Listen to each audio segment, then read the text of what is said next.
Hi friends, இன்றைக்கி வந்து ஒரு எக்ஸலண்ட் டாபிக். எனக்கு ரொம்ப ரொம்ப பிடிச்ச ஒரு டாபிக். வேர்ட்ஸ் ஆர் சீட்ஸ் அப்படின்னு சொல்லுவாங்க. அப்படின்னு என்னென்னா, வார்த்தைகள் விதைகள் அப்படின்னு சொல்கிறோம். ஏன் நான் பேசுகிற ஒரு வார்த்தை வந்து என் லைஃப்பை மாற்றும் அப்படிங்கிறதுக்கான நிறைய எக்ஸாம்பிள் சொல்லியிருக்காங்க இந்த ஆத்தர். இந்த டாபிக் பற்றி தான் இன்றைக்கி பேச போகிறோம். என்னோட name Arul. I am a pharmacist, I am a health coach. I am into helping people training almost ஒரு லாஸ்ட் ஒரு 18 இயர்ஸ் இன்டு திஸ் ஃபீல்டு. இன்றைக்கி வந்து வேர்ட்ஸ் ஆர் சீட்ஸ் அப்படிங்கிறதுக்கான ரியல் மீனிங் என்ன? நான் பேசுகிற ஒரு வார்த்தையினால என் லைஃப் மாறுமா? இல்லை நான் பேசுகிற ஒரு வார்த்தையினால என் லைஃப் நெகட்டிவாக ஆகிறதுக்கு சான்ஸ் இருக்கா? அப்படிங்கிறதுக்கான நிறைய இன்சிடென்ட்ஸ் இன்றைக்கி பார்க்கலாம்.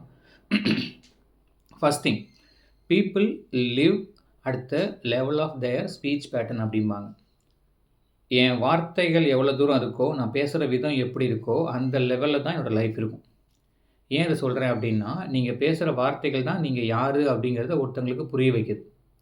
இப்போ தூரத்துலேருந்து ஒருத்தர் என்னை பார்க்குறாரு அப்படின்னா, அவரை பொறுத்த வரைக்கும் என்னோடய அவுட்ஃபிட் தான் பார்ப்பார், ட்ரெஸ் பார்ப்பார். ஆனால் நான் பேச ஆரம்பித்ததுக்கப்புறம் தான் ரியலாக என்னோடய கண்டென்ட் என்ன, என் பிரெயினுக்குள்ளே என்ன இருக்குது அப்படிங்கிறத மக்களால் புரிஞ்சிக்க முடியும்.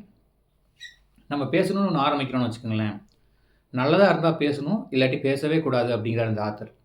நான் பேச போகிற விஷயம் நல்லதா, நான் பேசுகிறதுக்கு ரெடி. அப்படி இல்லையா, அந்த இடத்துல அது பேசுகிறதையே நிறுத்திடுங்க அப்படிங்கிறாங்க. நீங்கள் ஒரு தடவை பேசுகிறப்பையும் முடிஞ்சு அவனுக்கு ட்ரை பண்ணி பாருங்களேன். நீங்கள் ஒரு சென்டென்ஸோ யாரோ ஒருத்தட்ட பேசிடுறீங்க. பேசினதுக்கப்புறம் முடிஞ்சால் ஒரே ஒரு தடவை, நான் இப்போ பேசினது ரியலாக தேவைதானா, நான் இப்போ பேசினது கண்டிப்பாக யூஸ்ஃபுல்லாக இருக்குமா அப்படின்னு யோசிச்சு பாருங்கள். இதுக்கான ஆன்சர் நோ அப்படின்னு தோணுச்சு அப்படின்னா, அடுத்த தடவை உங்களுக்கு அதே மாதிரி ஒரு சுச்சுவேஷன் வர்றப்ப நீங்கள் பேசணும்னு நினச்சிங்கன்னா கூட அந்த இடத்துல பேசாதீங்க. ஏன் அப்படின்னா, எனிதிங் இன்ட்டு 0 = 0. நம்ம ஒரு நெகட்டிவாக எது பேசினாலும் அதனால் எந்த ஒரு பிரயோஜனமும் இல்லை அப்படிங்கிற பட்சத்தில் அந்த வார்த்தைகளை பேசாமல் இருக்கிறது ரொம்ப ரொம்ப நல்லது. பட் எவ்ரிதிங் நீங்கள் என்னென்னலாம் பேசுகிறீங்களோ அது எல்லாமே மல்டிப்ளை ஆகிட்டே இருக்கும். நல்லது பேச ஆரம்பிக்கிறீங்கன்னு வச்சுக்கோங்களேன், அது வந்து மல்டிப்ளை ஆகிட்டே இருக்கும். நான் வந்து நல்லா படிச்சுட்ருக்கேன், நான் வந்து நல்லா உடம்பை பார்த்துக்கிறேன், நல்லா சாப்பிட்றேன் அப்படிங்கிற மாதிரியும், உங்களை சுற்றி இருக்கவங்களோட நீங்கள் நல்லா பேச ஆரம்பிக்க உங்களை பற்றின நல்ல எண்ணங்கள் மல்டிப்ளை ஆகிட்டே இருக்கும். சில பேர்த்துக்கு வந்து நாவே தூக்கு கயிறுன்னு சொல்லுவாங்க, கவனிச்சிருக்கீங்களா? அவங்க பேசுகிறப்பயே வந்து வாயை திறந்தாவே நெகட்டிவாக பேசுவாங்க, காசிப் பண்ணுவாங்க, கம்ப்ளைண்ட் பண்ணுவாங்க, கண்டம் பண்ணுவாங்க. இந்த மாதிரி மக்களுக்கு வந்து அவங்களோட நாக்கு தான் தூக்கு கயிறு அப்படிம்பாங்க. ஏன் அப்படின்னா, நீங்கள் பேசக்கூடிய ஒரு வார்த்தையினால் அது ஒரு பெரிய பிரச்சனையாக மாறலாம். அந்த பிரச்சனை உங்களோட லைஃப்பில் ஒரு பெரிய மாற்றத்தை கொண்டு வரலாம் நெகட்டிவ் வழியில். அதே மாற்றி யோசிச்சு பாருங்களேன். உங்கள் கண்கள் அழகாக இருந்தால் இந்த உலகம் உங்களுக்கு அழகாக தெரியும். உங்களோட நாக்கு அழகாக இருக்குன்னு வச்சுக்கோங்களேன், இந்த உலகத்துக்கு நீங்கள் அழகாக தெரிவிங்க. சரி, அந்த பையன்கிட்ட பேசினா ஒரு பாசிட்டிவ் எனர்ஜி இருக்குப்பா, அவர்கிட்ட பேசினா எப்போவுமே பாசிட்டிவான இன்ஃபர்மேஷன் தான் சொல்லுவார்.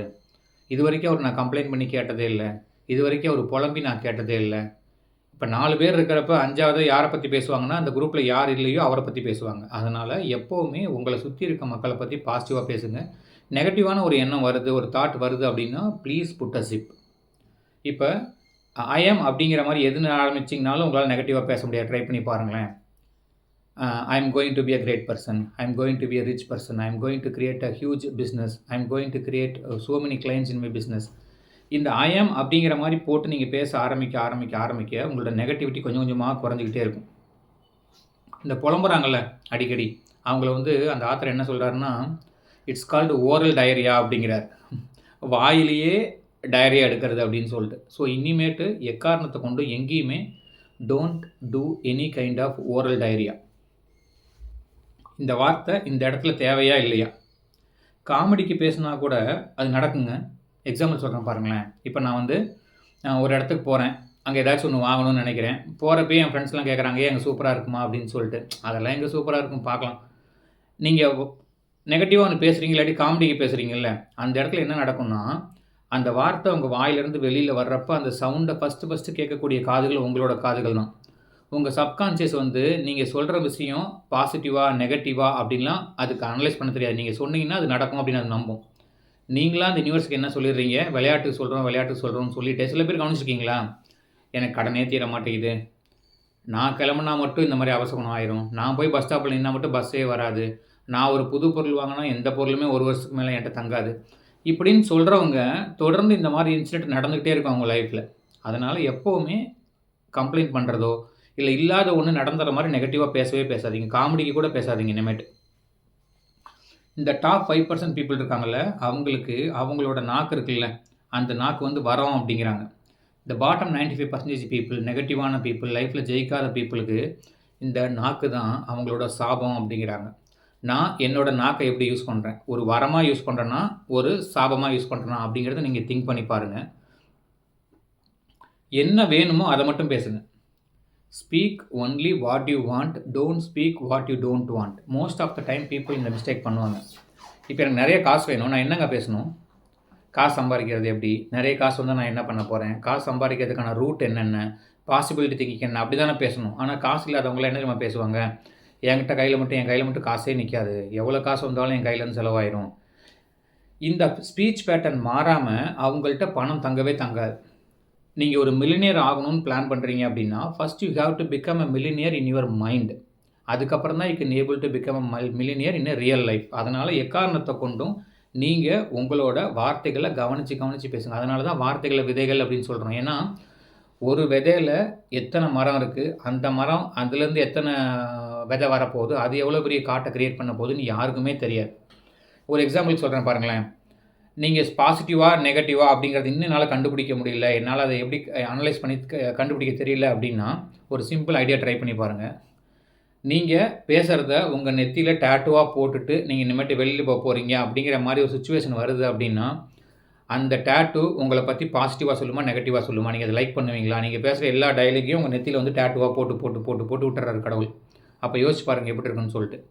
இப்ப நீங்க தெரிஞ்சிரும், நீங்க பாசிட்டிவான பெர்சனா, நெகட்டிவான பெர்சனா அப்படின்னு சொல்லிட்டு.